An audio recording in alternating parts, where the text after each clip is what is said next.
I'll tell you the one thing that will build confidence you need to actually put yourself out there in this school year is letting go of what other people think and living your version of life.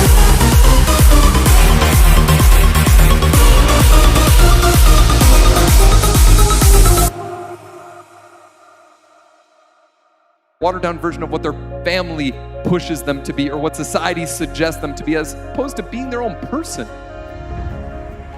So go all in on you. Whatever that may mean, what excites you, what pushes you, because our biggest problem, I believe, is that we compare our behind the scenes to everyone else's highlight reel. We compare our failures to everyone else's highest points of confidence, to everyone else's successes. We compare our insecurities to everyone else's highest points of confidence, then we feel like we're not enough. So go all in on you, whatever that may mean. The one thing that I don't enjoy about my job is that I come to a school, and when I was a student in going in to college, I didn't see myself as someone who could really make an impact. I didn't see myself as someone who could really contribute. It was only until I started putting myself out there, sharing my ideas, putting myself in uncomfortable situations that forced me to grow, that I became a beat that contributed to what made my school better because I was a part of it. Realize that you have the ability to make an impact. You have an opportunity to change that story in your head. Put yourself out there, because when you do, amazing things happen. This school needs your leadership. They need your influence. They need your impact. It is time to show up.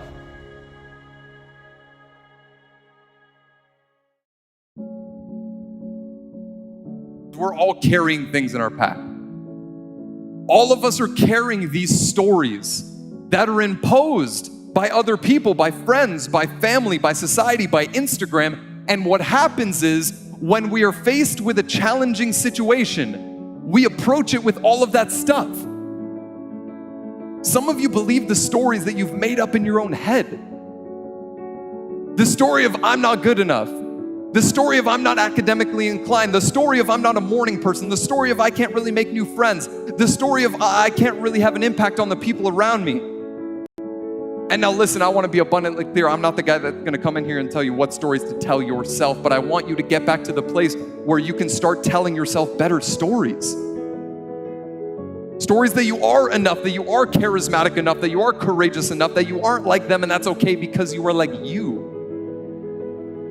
I believe when we stop believing the stories that we tell ourselves in our own heads and start telling ourselves new stories, stories that are actually aligned with who we are and who we would like to become, that is when we are able to change ourselves and change the people around us. But I want you to raise the question within yourself of defining the snake in your life. That thing that keeps on coming up that it is time to face. Because here's what I know. Every single person in this room, student and faculty, has something that comes up that tries to get in their way, make them want to quit and turn around and walk away. And what I know to be true is defining that thing for you is the only way to be able to overcome it. We talk a lot about leadership going into a new school. How do you show up as a leader in this school and the community around it? True leadership is leaning into the things you're afraid of. True leadership is consistently choosing courage instead of fear.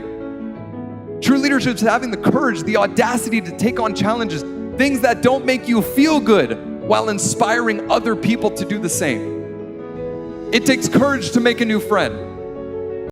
It takes courage to stand up for that person that you see on campus isn't being done right. It takes courage to wake up a little earlier instead of late, to join that student group, to put yourself out there more than you thought that you could. It takes courage to live a great life. So make the decision today of what courageous act are you going to make for yourself and the people at this school. It starts by taking on the things that you can actually affect, that you can control, and that you can impact, because I see way too many students coming into college and university that allow themselves to be defined by what happened yesterday. They allow themselves to be defined by what happened last week. Some of you in this room think because of one failed test that you are a failure. when the reality is those are moments, not characteristics. And my personal belief is that we need to start seeing those moments for what they are, moments.